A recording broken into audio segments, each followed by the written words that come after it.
সামনে না আপনার বাজার যদি আমার কোনো ভুল হয়ে থাকে কেউ হয়ে থাকে আমাকে বুঝাইতে পারে দেখেন আপনি ভুল করেছেন তাইলে আমি সঙ্গে সঙ্গে হাজির করে।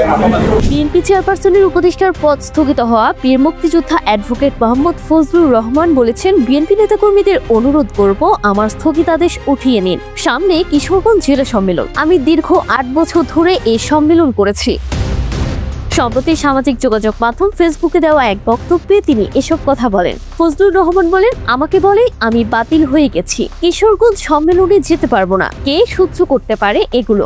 আমিও তো মানুষ, এই দলের জন্য কি না করেছি, জেল খেটেছি, নির্বাসনে রয়েছি, দেশ নেত্রী খালেদা জিয়ার নামে 300 বক্তব্য দিয়েছি, যেটি বিশ্ব রেকর্ড।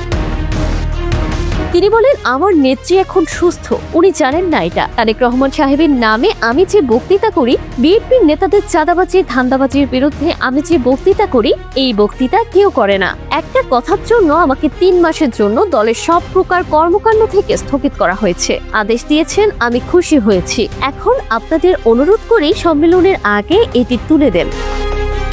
মুক্তিযোদ্ধাদের দল গঠনের বিষয়ে ফজলু বলেন, মুক্তিযোদ্ধার পক্ষে দেশে দল হবে, আপনি থাকবেন, আমি থাকবো কিনা সেটা দেখা যাবে পরে। তিনি বলেন, আমি তো বিএনপি করি, সামনে আমার সম্মেলন 20 সেপ্টেম্বর। 2008 সালে শেখ হাসিনা ক্ষমতায় আসার পর খালেদা জিয়া আমাকে বিএনপির আহ্বায়ক করে কিশোরগঞ্জের দল গঠন করেন। আমি আহ্বায়ক ও কিশোরগঞ্জের সভাপতি ছিলাম। আমি হামলা শিকার হয়ে হাসপাতালে ভর্তি ছিলাম, গায়ে রক্ত নিয়ে সম্মেলনে হাজির হয়েছি।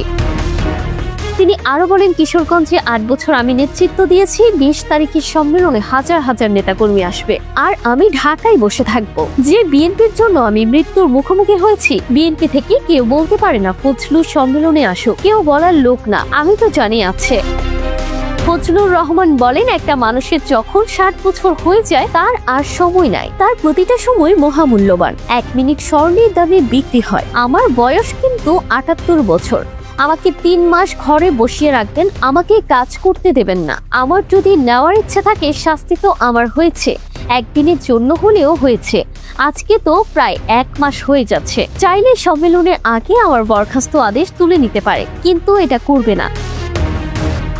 তিনি বলেন, যদি না করে আমার সামনে 2টি পথ, একটা হলো রাজনীতি ছেড়ে দেওয়া, আরেকটা হলো রাজনীতি করতে হলে ভিন্ন পথ খুঁজতে হবে। যদি বিএনপি আমাকে সাসপেনশন তুলে না নিয়ে বরখাস্ত করে, এটা বলে আবার বলবে কেন বললে। 3 মাসেও যদি সাসপেনশন তুলে না দেয়, তারপরে আর রইল কি? তারপর তো জাতীয় নির্বাচন, ইলেকশনও করতে পারবো না। কেন করতে পারবো না? একটা ইলেকশনের জন্য আমার জীবন গেছে। আমার তো 78 বছর বয়স, আমি তো জীবনে ইলেকশন করতে পারবো না।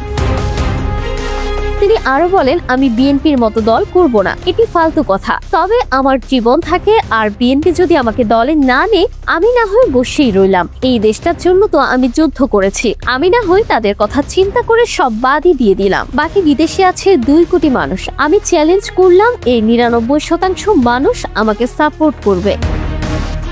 ফজলু বলেন, আমি আবারও বলে দিলাম, মুক্তিযুদ্ধের পক্ষে একটা দল হবে। এই দলটা যদি নির্বাচন করে, এই দল কিন্তু দাঁড়াবে ইমরান খানের মতো দল হিসেবে দাঁড়াবে। প্রতিটি জায়গা থেকে একজন করে দাঁড়াবে। 300 ক্যান্ডিডেট হবে, আমি বলে দিলাম।